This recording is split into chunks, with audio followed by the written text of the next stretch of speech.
Jai Gurudev. I hope everyone who is involved from the younger generation is there. And this includes the core group and others who are also participating now and will be included more in the decision making and in the planning, let's say, more than the decision making, but also thinking together with all the leaders of the movement. That I would like to urge to, of course, feel that we want to empower the new generation, start getting them involved directly, get responsibilities, feel accountable and responsible, as at the same time we are there to support and to guide when there is a need for that. But at the same time, again, to make sure they are feeling they can take responsibility. And we have to work through all of this, all of us together carefully and tread it in a nice way, in an easy way, but also in a very responsible way, where the balance will be between making sure they feel committed, making sure they are the right people, making sure they have the commitment, and making sure that they are making the right decisions, but at the same time, making also sure that they are taking responsibility and that their voice is heard and they are autonomous in some way also. So there is a balance here which we have to strike, because it seems previous kind of experiences have led to the sense that they are asked to do things and they are not heard. Some of them, not this group that we're talking with right now, but others that have participated one way or the other in the planning. So the summit is about reviewing all activities of the movement, where we are, where we stand, where we are going, where we want to go, and make sure we are an integrated, unified, strong movement, even though it has different wings, different sides, different activities with different aspects of it, taking care maybe some of enterprise, which means companies and business to business, and spreading it, some others what we can call retail, and some others based on charity. And broadly, when I have been discussing with them, we came to the conclusion of simplifying and separating things. For example, there are activities in the movement that are totally supportive of the movement from the perspective of consciousness, such as the Pandits, such as Purusha and Mother Divine, but they are not necessarily generating income. And so there are things that are supportive in administration and other aspects that are very important, and indirectly they are generating income, because without the administration and the guidance, and the movement isn't operating properly and it's not integrated. So there are direct costs, there are indirect costs, and there are areas where the movement gets funds and is able to sustain itself. And this will include, of course, the different projects that we have, but mainly transcendental meditation as our core teaching. But also there is Ayurveda, which is being worked on from different angles. We have Ram Srivastava and Lakshman, who are very powerful in this area. Raja Chancellor is passionate about this, and he's seeing what can be done. We have clinics, we have the Raj, and in the US, we have the clinics of Raja Lothar, who is also the Raja of this project also. So I'm just throwing things as examples. There is more more integration that is needed and more examples that are needed. But just to say that there is TM and there are all the other aspects, we have started the Consciousness Advisor Program. We have programs for training, teacher training courses, how much they cost, how much they produce, how they are being handled. There has been questions about the digital course and the digital program and wanting to know how effective it is, whether it is truly in accordance with Maharishi's instructions. So just these examples that we have MFI, Maharishi Foundation International, and the app.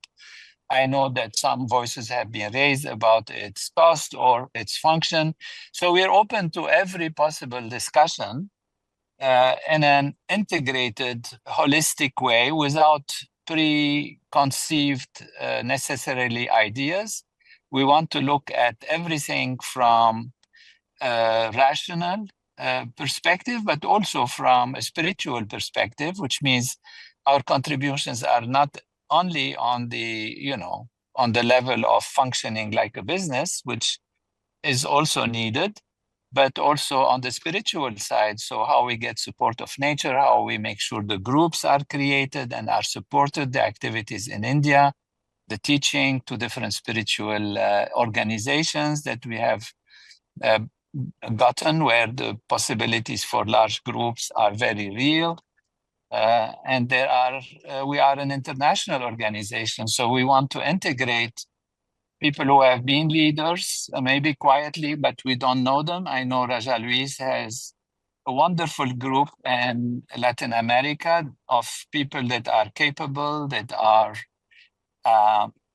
responsible, that are successful, and that are helpful. They've been helping there, but then we can bring them on the international level and see how they can help and contribute. So it's not just a European or American-oriented movement, of course. It is a worldwide movement. We have people in Japan, we have people in all of Asia that are great. And so we have people in Africa that are coming up. And so the whole world is going to be integrated this way and invited to participate in the leadership in the coming years and contribute and take responsibilities. So broadly, there are things that cost us money. There are things that brings us money. It's a very wide, huge movement. We will review all of this, and we will give every angle, every wing of the movement, its ability to contribute on the basis of the unity and strengths of the unity of the movement, so that we don't divide our work, or not divide, or we don't duplicate our work a million times for no reason. And that is because we need to do that. We have a technology that is powerful, that is effective, that is needed, so much needed today, as we see and as we experience.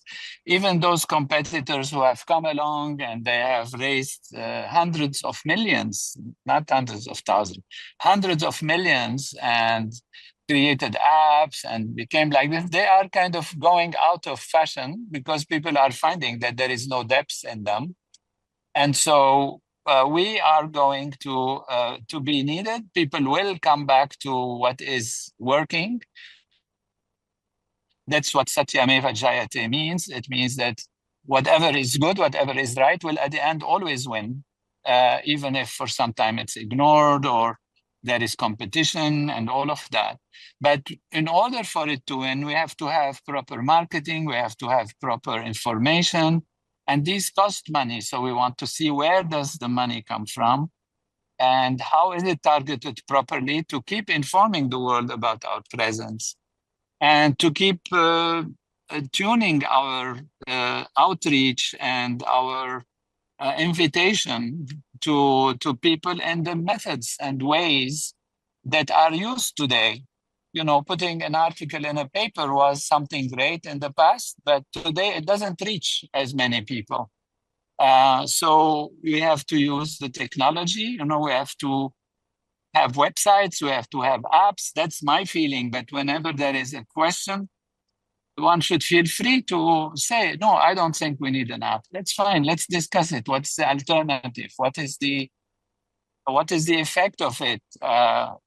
Is it because of cost, or is it whatever?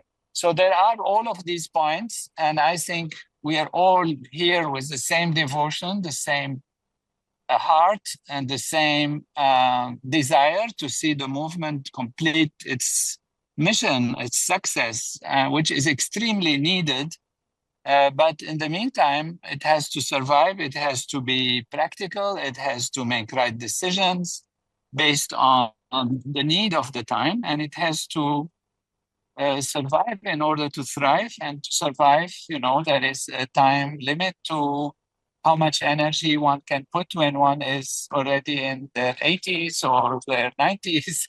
And our movement is coming quickly close to these areas. And so we can't just ignore that. We still are dynamic and strong, and we're going to continue, but we have to also realize that we have to prepare the younger people in a serious way so that they take responsibility. And so, again, when we hear like at what age some of us have started, or many of us, many have started at 17, 18, 19 to be in the movement. And they've accomplished amazing possibilities. It's very interesting. I was in a conference where there were over 1,000, 2,000 people, I guess, from Indian descent just yesterday. And, they mentioned Shankara, which is, of course, we know, but I had forgotten. I knew, but I didn't have it in my awareness that Shankara actually passed away or left his body at the age of 32. And can you imagine what Shankara has done in revival and Advaita Vedanta and discussing with all these amazing great knowers and, Buddhist and this and that and philosophies from that young age. So 32 is like he felt his life has been achieving its goal and he had to leave. So we don't expect and we don't want anyone to leave at 32, but it's just to say that so much can be achieved. It's not the age that will hold back. And to the contrary, it's the age that brings dynamism, that brings energy, that brings novelty, that lives in accordance with the time, is able to adjust.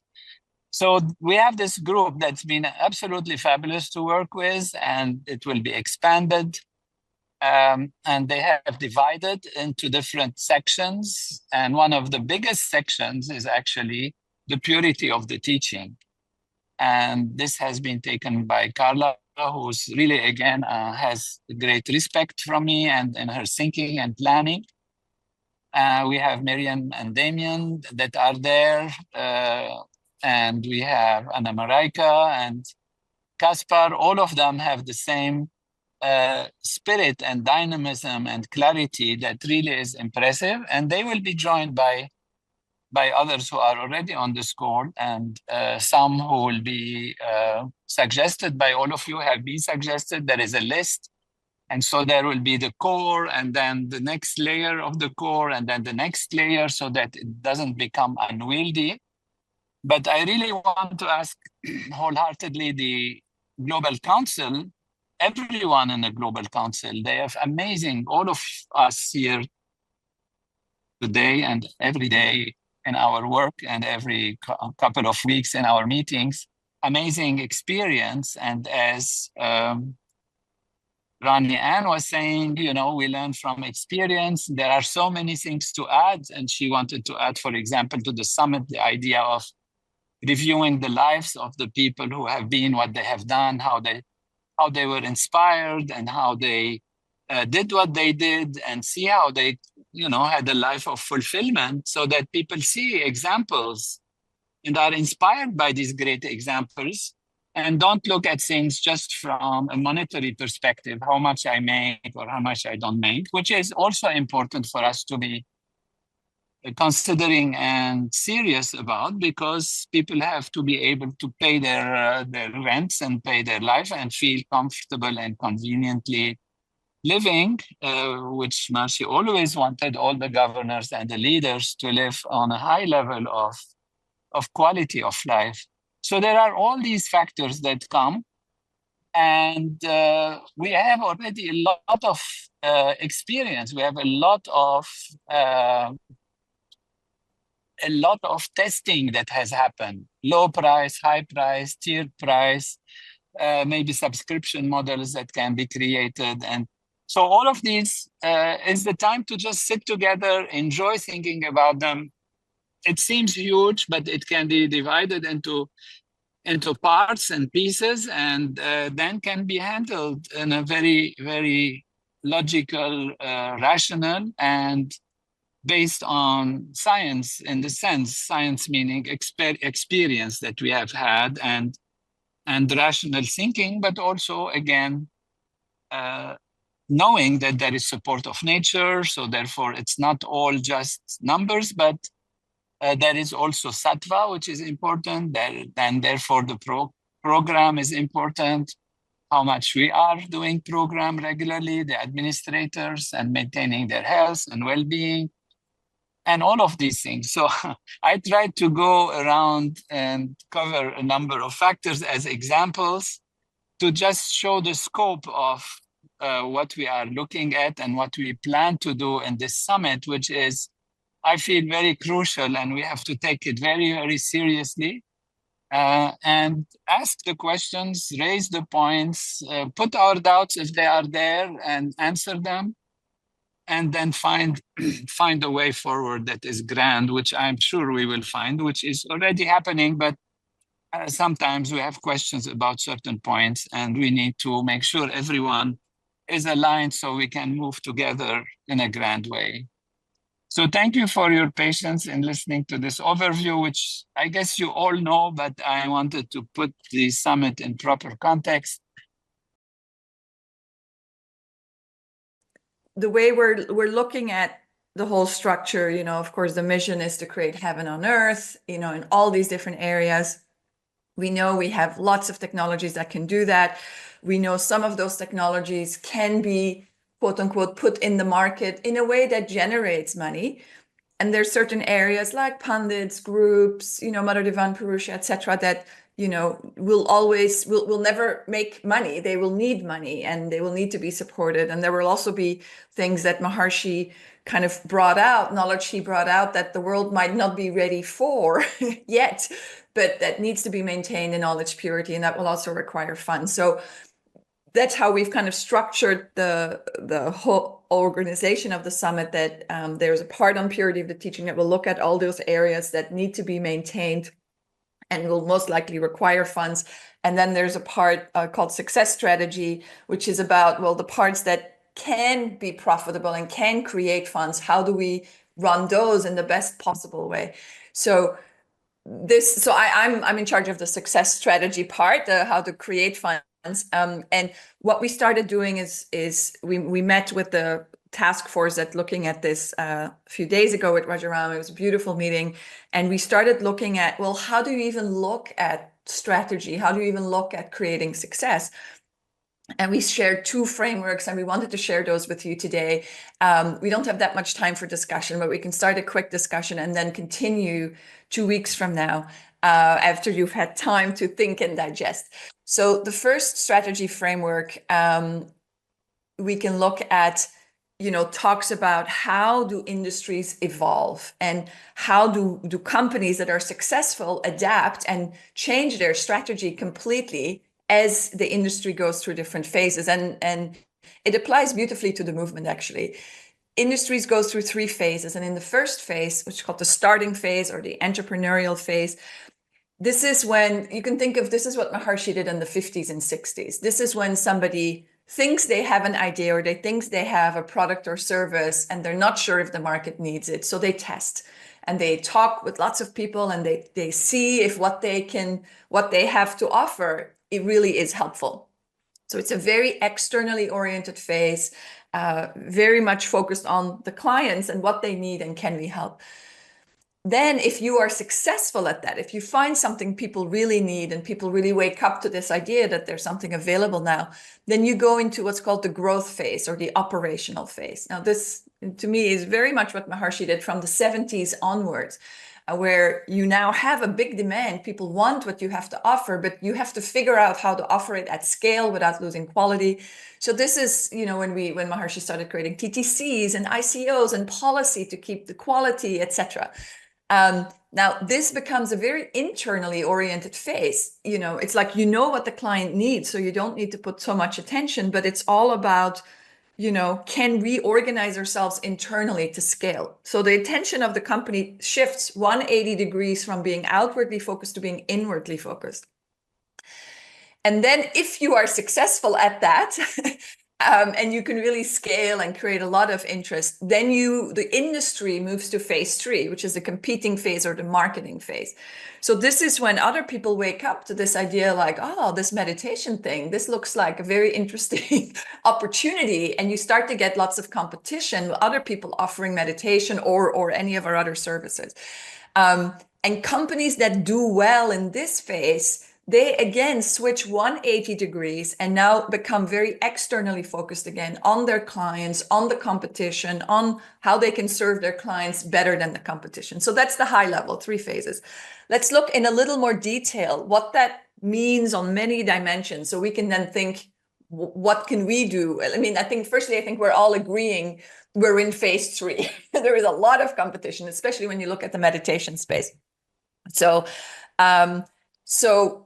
are we ticking all the boxes of things we need to compete successfully in a crowded market space, which is what we have with meditation? So if we look in more detail at what all of this means. So when you look again, let's go back to the starting phase. The goal of the starting phase is finding a right product or service. The focus, as we said, very external. It's all based on the clients and what they need. Typically, there's no marketing spend in this phase because it's just very small, just trying to test. Any new services are developed outside in. So what that means is you look at the client and their needs, and then you develop or package or name services based on that need. So you start with the need and then develop based on that. The market's very small and typically it's only one player. Success comes from finding the right product or service for a demand that is there and currently not met. Typically there's only one player, and typically there's no big organization, no very structured way of organizing. Then if we look at that phase 2, how do you now scale? The goal is to be able to scale and help a lot of people. The focus shifts completely to be externally focused, which is necessary in order to do what needs to happen there. There's minimal marketing because there is a lot of demand, and you just need to be able to service it. New services are developed inside out, which means what do we have and how do we get it out there? Because the bottleneck is internal and scaling. The market starts to really grow significantly, but remains quite unified around that big player that got everything started. Success comes from being able to scale quickly while maintaining quality, because the risk here is that as you scale, the quality drops. So that's the big thing. You typically only still have the one big player, but some small competition is starting to come up. And the organization is typically organized around operational silos, because that's what you need in order to focus on scaling. So there would be, like we have, a TM silo, an Ayurveda silo, a Jyotish silo, etc. Now, if we then look at phase 3, and that's kind of in a way the transition we are in, phase 3 is all about, the goal is to serve selected clients better than the competition. You could think of it like serve all clients better than the competition, but when there's a lot of competition, often your market segments into different segments that need very different things, and choosing the segment or segments that you are most, or we as an organization are most catered or most likely to be able to serve well, better than the competition, is a big part of doing well in this phase. The idea of you can't be everything to everybody, basically. Pick who you can really serve. As we said, the focus needs to shift 180 degrees again to be all about the client and the competition in this phase, and where we fit in, where we can add unique value. when you look at companies that do well and grow significantly in that phase of the industry, Roger Dean presented a study on this a while ago, showing that companies invest 20 to 25% of their revenue in marketing and sales support. And this was across for-profits, non-for-profits, across all kinds of industries. And I understand Maharshi also always said 20% on marketing, and then they include sales support in their numbers. So it's very much in line.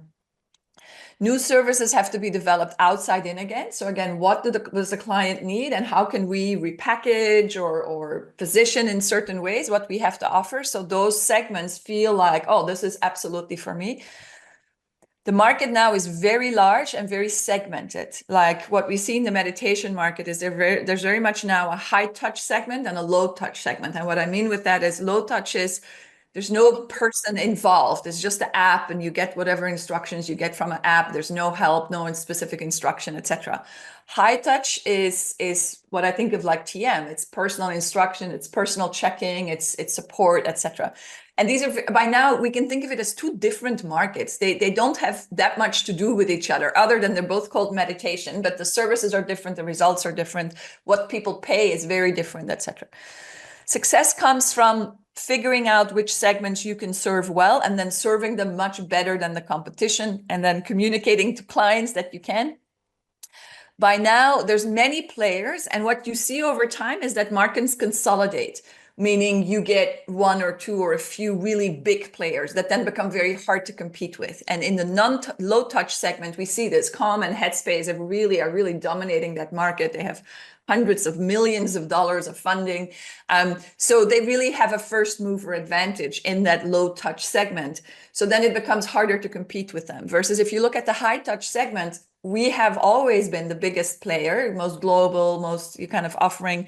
And there is a real possibility still. There's nobody else that has come up as a real dominant player in that high touch segment. So there is an opportunity to really segment our market leadership in that space. And then the organization typically needs to switch from being focused on operational silos, which is that internal focus, to being focused on client needs. That's what Rajaram was saying. Maybe there's somebody in charge of the sleep segment and somebody else in charge of the anxiety segment. And can we package everything the movement has to offer for clients with that specific need? So that was one framework. I'll share the other framework, and then whatever thoughts you have on both, the other one is much faster. Whatever thoughts we have on both, we can see. I'm not sure the time we have now, or we continue in 2 weeks. So the second framework is one that Maharaja provided directly, which is beautiful. This talks about companies that are in that third phase, that competitive phase, who does well in that phase. And they have a structure here that says, and by the way, this was based on a lot of research with many companies, and where they found which companies do well financially over time. So this is not theory, this is really empirical based on results in the market. So what they're saying is you have a number of strategies that allow you to be successful in a competitive space. The first one you can see here on the right is if you have the lowest cost position, if you can provide the service at a lower cost than anywhere or anybody else in the industry, that is a foundation for long-term kind of financial health, because you can keep cutting the price to the point where nobody else can really offer it. You're the only one, and then you still make a profit there. So that typically is something that's based on economies of scale. You're the biggest, hence the lowest cost, etc. And so that is a good strategy for long-term success, and that typically applies to a big industry-wide approach. Then, if you cannot be the lowest cost player, then you have to go to the other side, which is success based on the customer perceives you as unique in some way and different from the low-cost players. And here you can be successful because you can charge a premium price. And customers are happy to pay you more than the low-cost players because you offer something they cannot offer. So that's called a differentiation strategy. And that can be applied industry-wide. But if the market becomes very big and very segmented, then typically companies can also look at focusing on particular segments. So that's then what's called a focus strategy. And both People with the lowest cost position and people with a differentiated, unique position can do that. The risk, what this analysis shows of all these companies, the risk is companies that try to do both. They're not really the lowest cost player, but they're still trying to compete with low cost players, and they're maybe not really fully differentiating themselves, etc. So that's the group that's stuck in the middle. And when we discussed this with Rajaram, he said, yeah, I feel we are stuck in the middle. So one of the strategically important things to do is to pick a lane. Are we going to be the lowest cost provider and have long-term financial sustainability because we can just deliver our services in the cheaper than anybody else in the competition? Or are we going to go the path of, no, we are unique and we are different and we're going to charge a higher price, and our focus is going to be at working with customers or clients and explaining why we are better and why we are different.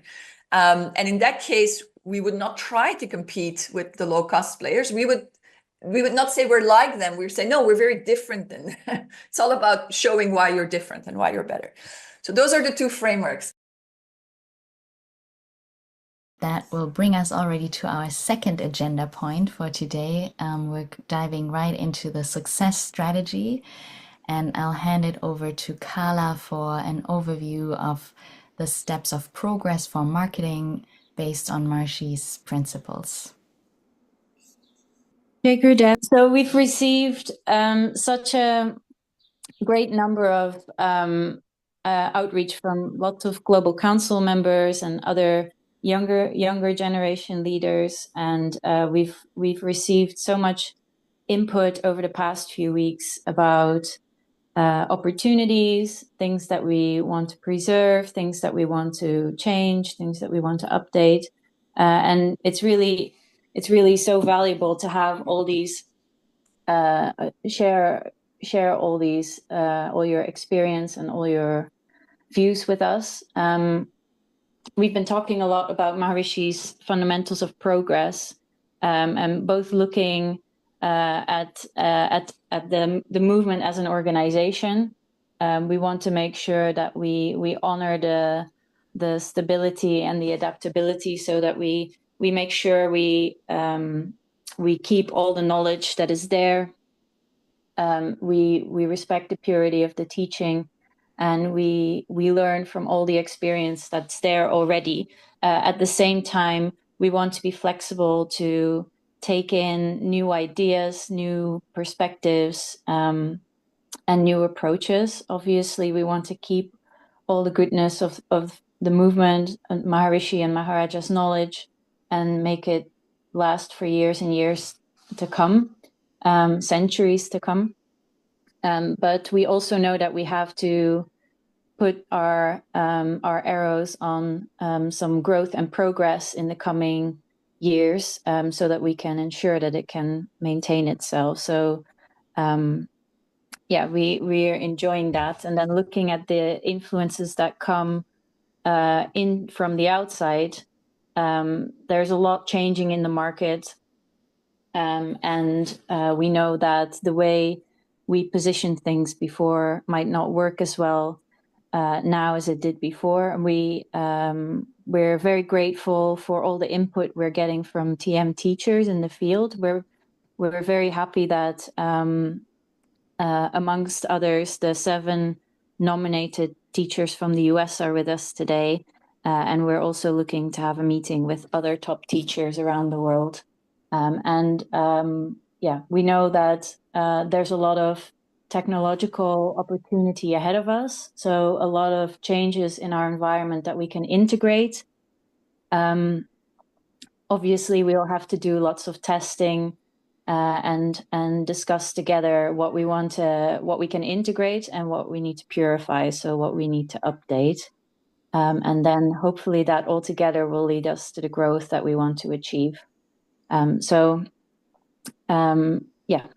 really grateful that you all are here today. As you know, we were talking a lot about this model. Maharishi says the transcending and the growth of consciousness allows you to address all these fundamentals of progress at the same time, and they happen all consecutive. In parallel.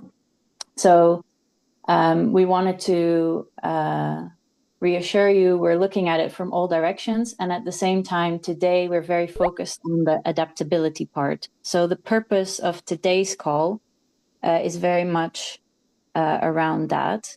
We want to look at the success strategy for retail TM, and our goal today is to get your input and your ideas, because as I said, with all of your thoughts and input behind it, we can make more powerful impact. And also we want to get a sense of how aligned we all are. So what we want to do today is have some discussions and some interactivity, both in a big group, and we want to have some small group discussions as well. And just a note for the national directors, we would like to ask you to do this same exercise we're doing today, and we'll share the recording and the slides with you so you can use them with the TM teachers in your countries, in your languages, so that we can see, and then we hope you'll report back to us in the next Global Council so we can see if talking to the teachers in the field you come to similar conclusions, and that will help us prepare for the next steps. So I'll hand it back to you, Anna Marijke. Thank you, Carla. Wonderful. And we'll go right on to Damien, who will share the phases of growth and retail, and then dive deeper into our process. Thank you. Jay Gurudev, thank you. Yes, and then we've shared some different frameworks covering, first of all, the 3 phases that an industry will go through. Of course, as Carla was just saying, all the different parts of our movement have such incredible value, whether we're more in the retail or charitable or enterprise areas. These are all essential. But we're focusing a bit more on the retail TM, as that brings in the most discretionary funding for our organization, and having that as a stable pillar will of course enrich all other aspects of our organization. So for now, looking at this retail TM space, we talked to a number of people after our last Global Council presentation, and the feeling was that there was quite a lot of alignment there on the conclusion of which phase, which space we're in here. But we wanted to do a little bit more scientific with everyone here.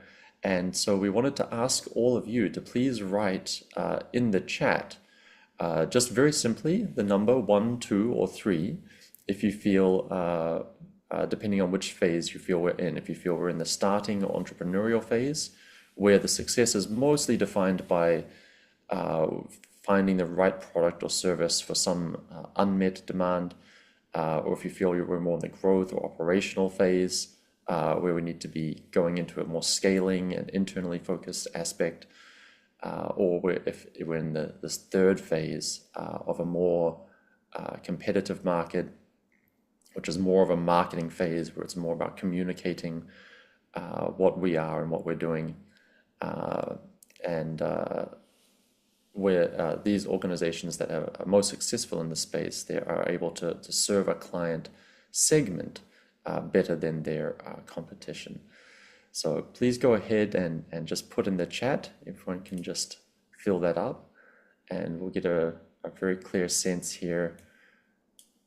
Yeah, most people saying 3, some people saying moving from phase 2 into phase 3.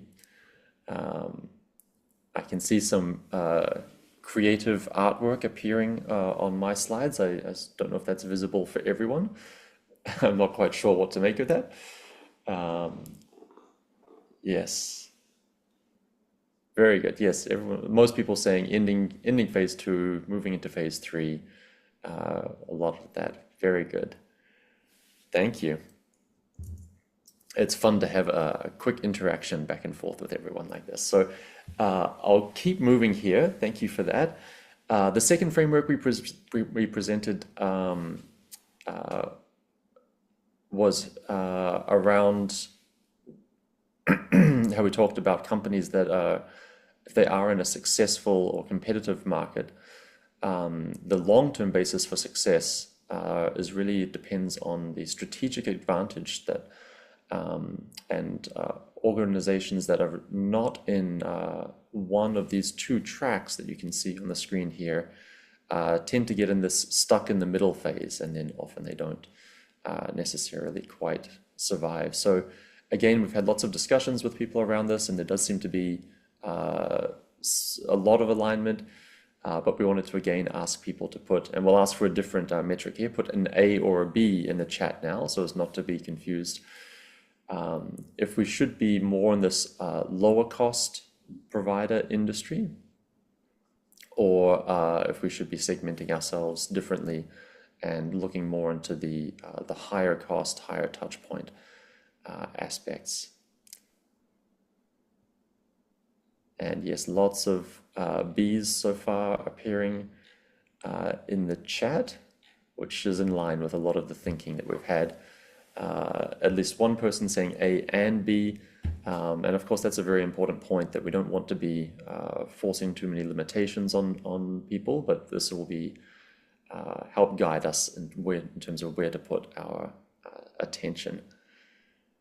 Looks like we're mainly B, with some people kind of wanting to do both.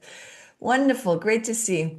So let's move to the next part. So the framework that was presented initially last week was like a matrix, and the first was the question you just answered. Should we focus on lowest cost, or should we focus on differentiation and being different? Because trying to do both kind of gets you stuck in the middle is the idea. There was another dimension, which was, should we be industry wide, like for the whole market, or should we target specific segments? And the logic here is that our goal is, of course, to help everyone with TM, right? Everybody needs it, everybody can benefit, etc. That being said, to be effective in a very competitive marketing space, marketing needs to be focused on a specific segment. Like when you place an ad, what we're finding, literally in our experience, is that when you place an ad, in the past, we could have a generic ad, and that ad, the cost of that ad was low enough that we could keep placing ads.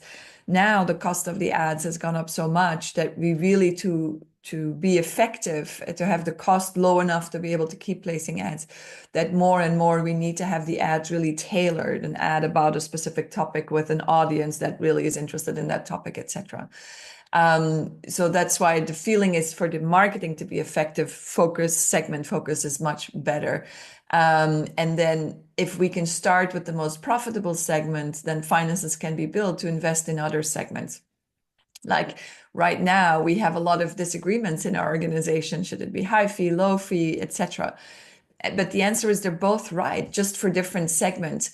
And if we try to serve the whole market in one go, then we have to pick one price for everyone. But if we take a segment-based approach, then we can fine-tune a lot more based on each segment. So we have this conceptual graph, and what this is showing is just conceptually that if you have different segments in a retail TM model, which is what we're looking at with all of this, that some segments you can serve in a very profitable way, and then some are less profitable, etc. And then you get to segments that as a retail TM model, you can never serve profitably. Like if we think of homeless people on the street who have no money, you would never be able to serve them in a way that they could pay for the cost of being taught TM. Now, the good news is, as you see the arrows appearing, what we can do is with retail TM, we can start on the left, starting with the most profitable segment, and then gradually, as we have that stable, gradually adding segments. The other good news is that while the ones that are really unprofitable just because of the nature of the segment, retail TM can serve these in a cost-effective way, but charitable TM can. Like if we think of DLF, they are serving the homeless, and they're not asking the homeless to pay. They're asking, grants. They're getting grants to do it, or they're working with governments to have hospitals and police, etc. Hopefully, we'll get insurance coverage soon. So while we cannot serve everyone in a cost-effective way now, we can kind of choose the most profitable segments to start with retail TM, and the charitable TM can start on the other side, and then hopefully we can step by step work towards the middle and meet each other there. That's the idea. Now, doing a segment-based approach is very different from just we'll serve everyone in the same way approach. And a segment can mean different fees for people with different money. It can also mean, a different approach for people with different interests. So it can mean many things. But so we wanted to ask you to write yes or no in the chat. So Y or N. Do you agree that with this idea of having a more segment-based approach? And I already see a lot of you are adding that, lots of Ys coming through. Thank you all. It's really helpful to see that, we're all more or less aligned here. And that's really what we're trying to do, get a sense of with all these questions. If you go to the next slide. Could you comment? There's some people saying both. What's your feeling about doing both segment-based and at the same time do a serve all? Would that work? Not really. From a marketing point of view, well, here Roger Felix is saying we need both, but depending on the city, if the city's too small, we might need dress them all, etc. But when you're looking at city, you can think of a city as a certain segment also. So doing a market approach really means you do everyone across the board, kind of. So including the homeless people and the wealthy businessmen, and you all kind of try to offer one thing to all of them, basically. Great, excellent. So let's move to the next slide. It's kind of short on time today, so I want to keep it moving. A lot of talk, we were talking a lot about marketing because we're in this competitive phase, as we've seen most people agree with. So what does it mean to do marketing? And when you look at kind of a narrow view of marketing, you look at marketing execution, we talk about 4 Ps: product, price, place, promotion. Some people add people, but this is kind of the standard 4 Ps. This is really the execution of marketing. But in order to do this well, there's a number of other things you need to do. So firstly, you need to always evaluate, so you can feed back what you're learning all the time. Marketing is always changing. Needs of people are always changing. So it's very important to have that feedback loop. Then in order to feed into how you decide your product, price, place, promotion, you need to segment the market typically. So segmentation, then you decide which segments to target, and then you decide how to position yourself against your competition within that segment. But even that is still kind of quite operationally. There's a core marketing strategy piece that comes before that, that as a movement, we haven't necessarily thought through so concretely. And what that talks about is, what's your business objective? What are we actually trying to do? And Marjoram answered that beautifully in the last Global Council to say, we're trying to create heaven on earth, and enlightenment to every individual, and invincibility to every nation. And he also clarified that, parts of the movement will always need money, whether it's pundits or Purusha, but some other parts should be able to be at least break even or generate finances. So for retail TM, we're very much in this, we want to create heaven on earth, but we should do it in a way that is self-sustainable or can generate finances for pundits and other things. The second bubble of this is the marketing objective. And that's really what we wanted to dive deeply into with you today. That talks about which market do we want to serve and what's the objective we want to reach in that market. And the next, maybe go back one more. Yeah, thank you. To answer which market we should focus on, we need to really clearly identify what our unique value proposition is. What is it that we can help people with that is unique, that our competition, if you will, cannot do? Because the more we can focus what we offer around what is unique, the easier it is to create a successful business model.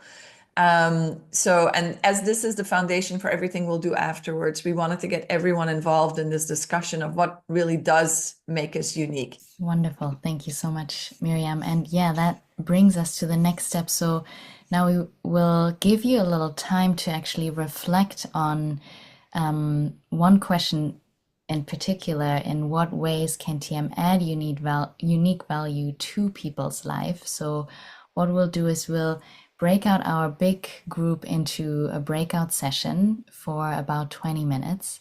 And you'll be automatically assigned in groups of 5. For some, it will be 4 if the numbers don't add up. And each of you will have 4 minutes for a group of 5 or 5 minutes if you are 4. And it's easiest and best if you assign one person as the timekeeper, and then you as the timekeeper can set a soft alarm for each person after 4 or 5 minutes. So you move through and everyone has time to speak. So you can take turns, and when it's your turn, please first introduce yourself with your name, location, and your role in the movement, because we have various groups joining, and then answer the question just in those few minutes: in what ways can TM add unique value to people's lives? And then you'll move automatically when the time is up to the next person. Now our tech team will put these questions again in the chat now, so you'll have them even while you're in your breakout group, so you don't have to remember or write it down right now. And then the 5 of us, we will join the groups to make sure everything is going well. And you don't need to do anything from your side to join a breakout room.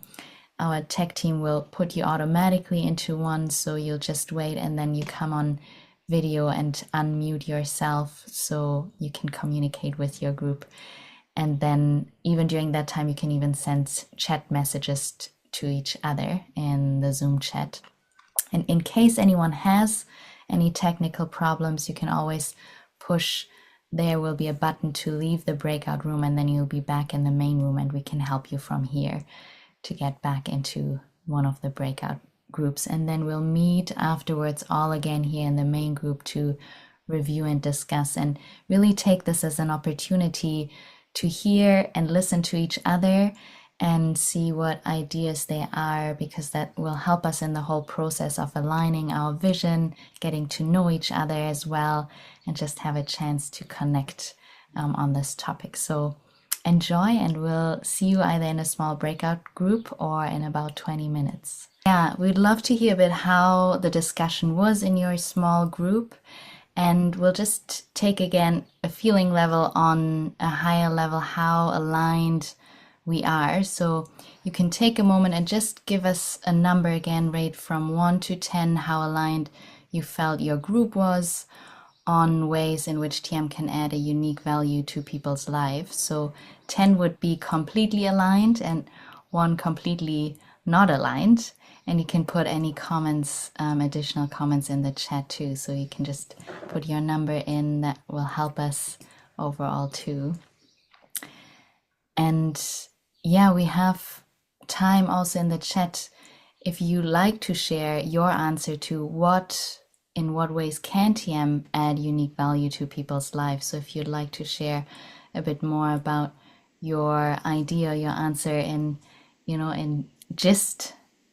its essence, then we can just take note of that too. Any comments on or your answer to the question as well: in what ways can TM add unique value to people's lives? And then we'll move on, and I'll hand it to Miriam for next steps, so that we can go through, how to move forward. I wanted to ask a few people to comment together, and I specifically asked Vicky and Roger Leonard and Noah, just because they're so, like, Vicky teaches in her center in the field. So I asked her to comment just in general on the views. And before we go to Vicky, I wanted to comment that it's great to see so many 10s. It's wonderful how aligned we are. That's one of the biggest challenges, is to get aligned as an organization. So this is really, really wonderful. So Vicky, please go ahead for like a minute or two, and then we'll ask Roger Leonard and Noah, and then we can move on to next steps. And maybe we have to make Vicky allow her to unmute, or make her. Okay, I'm unmuted. Now I'm unmuted. Yes. Great. So we had a wonderful discussion, and we were pretty aligned. But I think that there were about a couple of main points. The one thing is, why are we unique? And that is because we offer transcending. Nobody offers transcending, and we never ever market that. Never ever. We market all kinds of other things, but the fact is that we never describe what is transcending. It's silence, it's bliss, and none of the other meditation techniques offer that. So we're losing a market opportunity there for sure, and everybody wants it. Everyone wants silence, and everyone wants bliss.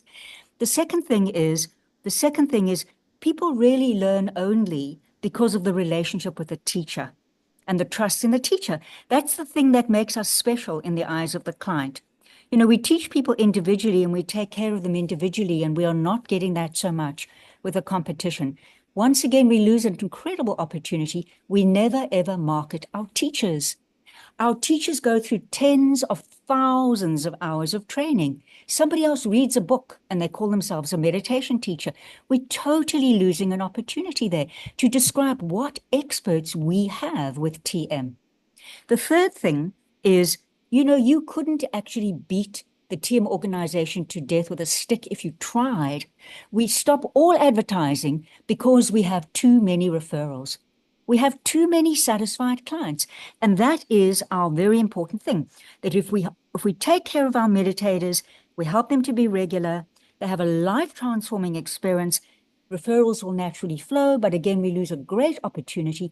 We do not train our teachers how to get referrals. They just wait for people to refer.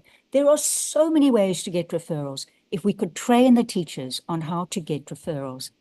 And the fourth thing is absolutely we should have the segment-specific approach, because other times we just leave money on the table, and that money could be used to support, as Miriam said, areas that can't generate. And that can be, you know, segment-specific with money. We'll do money another time, but money should be much more expensive and much lower. TM should be much more expensive and much cheaper.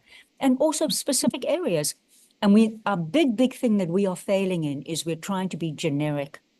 We're trying to be generic in our pricing. Let's not go too high, let's not go too low, so we can please everyone, so we please no one. And also, we try and do an intro. Let's try and do all our benefits to everyone, and then nobody feels they were served. So we should be very much more individual, specific, market-oriented, and you're already starting to do that with One Consciousness, with your one-day workshops and that. Those were the four main points. One of the people felt very strongly that we should emphasize on consciousness, but that is one of the specific approaches. I think I used my minute. Thank you, Vicky. I also had, I don't know if Raja Leonard's here in the chat. Raja Harris suggested to ask Raja Howard to summarize the 2 points from their group briefly. I don't know, Raja Leonard or Raja Howard, if you were there. Raja, you're both unmuted. Raja Leonard, why don't you go first, and then we go to Raja Howard quickly. Well, I was not in Raja Harris's group, but the wonderful group that Penny and I were with, we had an overview that there were 4 main areas that TM uniquely added value to a person's life, and those were peace, wellness, community, and self-discovery. And it's through this uniquely competent and systematically proven program of TM that, as Vicky pointed out, you know, we alone have access to transcending and the value of enlivening transcendental consciousness. Also in the group we brought out, and it was curious that one of us did an AI overview asking the question, how can TM add unique value to a person's life? And curiously, the points of stress reduction, improved concentration, enhanced well-being, increased creativity, personal growth, and improved relationships are surprisingly evident in our Fuji points of our introductory lecture of years ago. And so some of the education Maharishi gave us, all of the points Maharishi gave us are timeless, but it was curious how AI picked up of these that are quite evident in the introductory lecture. Thank you, Rajaji. Beautiful. Shall we quickly have Raja Howard and Noah, and then we'll move on? Raja Howard's saying Raja Harris would be best to summarize for their group. Perfect. Raja Harris, you're being put on the spot. There were 2 main points that came out in our discussion. The first was the uniqueness of TM in terms of its supreme ability in life. That means enlightenment or transcendence, and focusing on that, just exactly on the lines that Vicky beautifully said. But the second point that I want to draw everyone's attention to is Howard's research that shows that right now on virtually all AI platforms, which is the way that most people are looking for information. So when we're thinking about how will we communicate things like transcendence or enlightenment, TM actually scores very poorly, if at all. And so if we don't solve that, then all the attention we put on thinking we're telling everybody what the best way is to have our programs won't be heard, because the way that people now look to find out information is no longer Google, is no longer ads, but the main way that people look for it is in AI. And Howard's done a really good job, and he's encouraging us all to go ourselves and see, and then identify as a group what we can do to address this as soon as possible. Because without that, the marketing efforts that we're going to do are not going to meet our goals. So thanks so much for giving us a chance to chat. Thank you, Roger Harris. And then Noah, to close up you hear from the next generation. We're going a little bit over. I hope that's okay for everyone. Noah, go ahead. So thanks, Miriam. It was wonderful to chat with people from around the world. And speaking of, what makes TM unique, one theme that came out is that what works in one place doesn't automatically work in another place. So it's very place specific. And it's interesting, my own reflections on what makes TM unique. It's interesting that I think a lot of other practices are actually promising a lot of the same things that we're promising. Even including saying that theirs are easy to learn and that theirs are effective. And, we're not the only ones saying this. My personal experience, I work with a team that teaches in 6 TM centers around the San Francisco Bay Area. I find that most students who come to us, I ask them, why are you here? And most of them say, I've tried these other practices and I had some positive experience, but I didn't ultimately stick with it. And I'm hoping that TM can be something that I'll stick with and get what was promised by these other practices. And the way I usually respond is, first of all, to tell them that everybody says that when they come in, almost everybody, and that after they learn TM, almost everybody says, yeah, this is much easier to stick with, much more effective. And I share with them my speculation that I think the reason that each person sticks with it is different and unique to them. But I think it has to do with ultimately 3 things. One is that it's easy in a way that's hard to understand until you've done it. I have a lot of students who come in and they say, oh, I've done other easy meditation before. I know what this will be like. And then once they learn TM, they say, oh, this is different, right? And there's some subtle differences in what they do, makes a big difference in the outcome. And then the other is obviously that it's effective when you do it. But the third one I think is maybe the most important, is that we provide an interactive learning experience over time, which helps people establish a consistent practice. And this is something that many other practices don't do. It's just like, a few classes and then good luck. And I think when people really understand this, then the next question they ask is, why is it so cheap? And that gets us into a whole nother conversation. But these were the things that came up in our group, and happy to have a chance to share this. Thank you, Noah. Wonderful. So if we want to summarize, we've heard a lot of different topics, but we also heard there's a lot of alignment. Like lots of 10 came when we asked how aligned people are. And what seems to be coming back is, on one side, this area of transcendence and we're so much more powerful to create real transformation in people's lives. And at the same time, we've heard a lot about, the teacher and, teaching individually. And if you think about it, we really fine-tune the process based on how the person responds when we teach somebody. And it's not just TM. Ayurveda, we take the pulse and personalize recommendations. Jyotish, we personalize everything based on the person's chart, etc. So as an organization, we seem to be in this personalized transformation space. And so we're trying to see, okay, is that an area that can allow us to segment a little bit? And we'll move into this more in future global councils, but we wanted to close there, and I'll pass it back to Anna Marijke to take us through the last parts of our agenda here. Thank you. And thank you everyone for participating, and we'll have Casper close off with next steps, and then we'll see if there's a few minutes left for questions. If you already have questions, you can maybe put them in the chat for any final comments as we go to the next steps with Casper.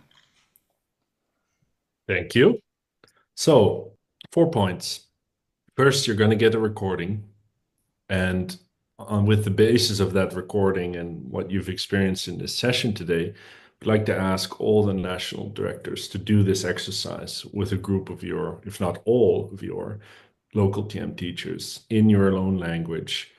And please make sure to report back results. So write things down, summarize, and share it with everyone in the next Global Council meeting. Secondly, we have an idea submission form. We'll put it in the chat now. This can be shared with really anyone. This can be shared with people that have good ideas for the movement and that have experience to back it up and can help us make a difference. The deadline is 11th of May, and the link will be shared in the chat. Then, as we've alluded to before, there's going to be more things, there's going to be more meetings, there's going to be more preparation for the summit. And part of that is surveys. We're doing some surveys, further surveys, and these are coming soon. Also, there's going to be some emails that go to the national directors specific to their teachers in the field, or emails to Global Council with other topics. So please keep an eye out for emails coming from Building the Future Together Summit. Thank you. Great, thanks a lot, Casper. And I think I'm just checking if there are any questions, outstanding questions. Feel free to put them in the chat now, or you can even come unmute and join us here. I know we've gone a bit over time, a few minutes, so we'll close in a few minutes, but if there's anything burning, we can address this now. I was thinking, Anne-Marie, this is Susie. Yeah. I think it's very important to, this has come up a few times implied, but that the groups that we're addressing, if they all have similar goals, like education or people in agriculture or people in publicity or people in health, that when we target that group, there's a lot of things that we can bring out that they care about, that not everyone cares about, and we can make it more specific. And we've certainly experienced this in education. When you talk to teachers and principals, they care about different things than other large groups care about. So I think that's initiative that we could take, of preparing introductory talks for certain professional groups or groups of students who are particularly interested in one thing. What do you think of that? It's a great point, Vicky. Sorry, Susie. And, it's one of the things that we've been testing the last few years. The fact that COVID pushed everyone on Zoom or online. And, it initially was harder to do intros online, but over time, at least the tests we did, we figured out how to get the results from an online intro the same as the results from an in-person intro. And that now unlocks everything you're talking about, because in the past you had to do a generic intro because it was people from your city and there was only so many people that would come. And so you couldn't do an intro for one person. So you had to make it generic. But now that we can do it online, you could have, as you say, an education expert do an education intro for a big area. And you could have a sleep expert do a sleep intro. And it's one of the things we're looking at. Can we start testing this? Because it can, as you say, the more we can talk to people about their needs, the easier this whole process becomes of inspiring people. So thank you. It's a great idea. And it's one of the things, I know somebody's preparing an idea to start testing that. We're working with Roger Michael for New Zealand. And Miriam, be sure to include these scientific research findings that are relevant to that. Yeah, exactly. You can then have, if you do it on sleep, you can have the research on sleep, you can have testimonials on sleep, you can have the logic of white verse for sleep. And then people feel like, oh, this is for me because I have sleep problems. Yeah, absolutely right, Susie G. Thank you. Great point. Wonderful. But at the same time, I'm sorry. Go ahead. I'm sorry to interrupt now, but at the same time, yes, specific target, specific message, but a little something though at the end, connecting to the big vision also. Yes, absolutely, Eddie, because even though somebody might come in through the door of sleep, they might also have other interests. So it can be maybe 80% specific, and then 20% will still say, oh, and it also helps with this and that and the other points. Exactly right. Yeah. Great. So And I'd nice just to like see you, to... Eddie. You're one of my heroes. Okay, go ahead. Thank you, Jay Gurudev, Dr. Susie. Jay Gurudev, just to a final note, I know Rani Elaine had a question earlier about the pre-summit that will be at the end of June in at Maharishi International University and who is invited. And Casper can talk to that. We're still in the forming process. So Casper, if you want to add any points, as this is still further details to come. Could you clarify? I didn't quite catch. Are you saying who's invited to the summit or the pre-summit? The pre-summit. So there was a question from Rani Elaine about... Yes, we're still finalizing. It'll probably be centered around who is able to come ultimately. So it's not that we're super exclusionary, like, oh, you can't come to this or that. But the exact format and the content of the pre-summit is not yet set. However, it's all leading to the main summit, and it's a preparation too. So it's a good thing for those able to join, but details are coming in the next week, hopefully, to make sure that everybody understands what's happening in the pre-summit and what's happening in the summit. Great. And yeah, on the AI question, I think there are many thoughts in terms of how do we address the issues. And with AI, I think we have experts in the field of AI too. And Damien, thank you for already answering to Raja Howard Settle in the chat. So we'll certainly follow up on some of your points and ideas as well in our next session. So this is the starting of and first session of preparing for a summit and starting our conversation together with Maharaja, of course, who is currently today traveling. So ideally we would of course have him start the session and conclude the session, and yet he'll certainly comment at our next session as he's traveling back to Europe today. So I have looked for him, but I think I haven't seen him. So thank you all for joining us and for your great participation. And we look forward to more ideas coming in with the forum and with the next steps. So stay tuned, and thank you all. And thank you to our core group too for putting it all together and making it happen along with the Global Council. Thank you. Thank you, dear Anna Mareike. You're wonderful. Jay Gurudev, everyone. Jay Gurudev. Well done, everybody. Jay Gurudev. Jay Gurudev. Jay Gurudev. Jay Gurudev. Jay Gurudev. Jay